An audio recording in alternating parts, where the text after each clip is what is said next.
Dans notre expérience spirituelle, nous constatons un fait. C'est qu'après bien des années de vie chrétienne, nous découvrons que nous nous irritons beaucoup plus que dans les premiers temps de notre nouvelle naissance. Je me souviens de certaines personnes qui m'ont confié qu'au tout début de leur vie chrétienne, elles pouvaient être patientes, capables de pardonner et remplies de l'esprit de prière. Mais qu'à présent, elles ne le pouvaient plus.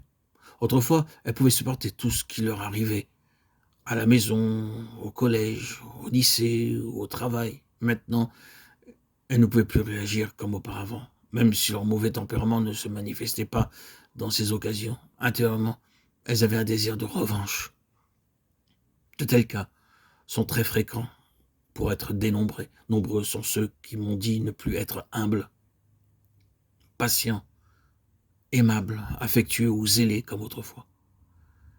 Frères et sœurs, amis en Christ, bien-aimés, gardons bien en mémoire que Dieu doit enlever tout ce qui, en nous, n'est qu'une chose. En effet, lorsque nous avons commencé de croire au Seigneur, nous avons demandé de l'amour quand le besoin s'en faisait sentir. Permettez-moi de dire, dans ce cas, je peux appliquer cette déclaration de la parole à cette situation, parler comme un enfant, que Dieu, dans ce cas, nous donne une dose ou un sac plein d'amour, afin que nous puissions aimer. L'amour, dans ce cas, est un objet, bien que nous ayons pu effectivement en recevoir une certaine mesure. Cependant, laissez-moi vous dire que Dieu ne permettra pas que l'amour soit pour toujours une chose dans nos vies. Il devra en fin de compte faire de Christ notre amour.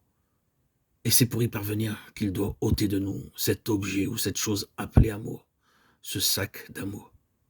Bien des chrétiens qui avaient un mauvais caractère ou un tempérament emporté avant de connaître le Seigneur considèrent la patience comme un don et le salut comme une chose en elle-même.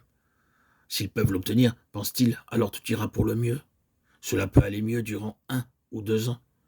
Mais la troisième année, cela n'a plus d'effet. Dieu accomplit une œuvre identique dans la vie de beaucoup de ses enfants.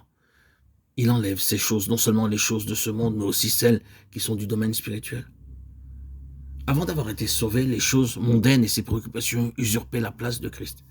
Mais après avoir été sauvés, les choses et les préoccupations spirituelles tendent également à occuper la place de Christ. C'est pourquoi Dieu doit nous faire découvrir un jour que Christ est mon monde. Avant, il enlevait en nous les choses de ce monde. Maintenant, il ôte nos choses spirituelles. Il enlève notre propre patience, l'amour, la puissance, l'amabilité, l'humilité.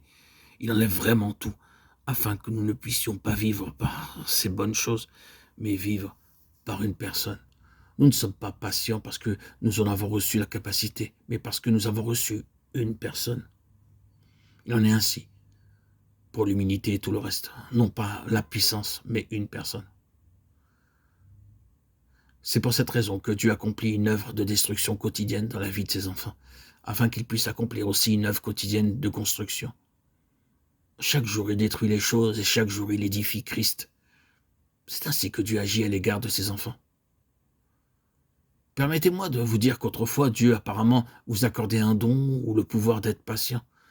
Ainsi, vous avez peut-être pensé que votre problème à l'égard de la patience était résolu. Vous avez agi de même en ce qui concerne l'humilité, et de nouveau, il vous a semblé que Dieu vous en accordait le don et la possibilité d'être humble.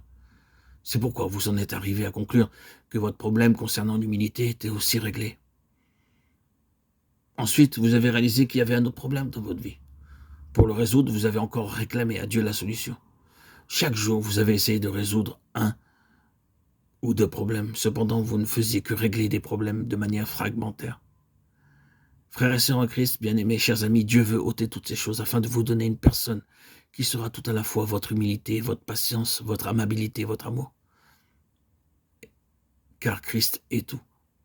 C'est là ce qui constitue réellement le christianisme. Dieu édifie sans relâche, jusqu'à ce que finalement tout l'univers même confesse que Christ est vraiment tout. Aujourd'hui, Dieu désire œuvrer en nous pour pouvoir déclarer que Christ est tout.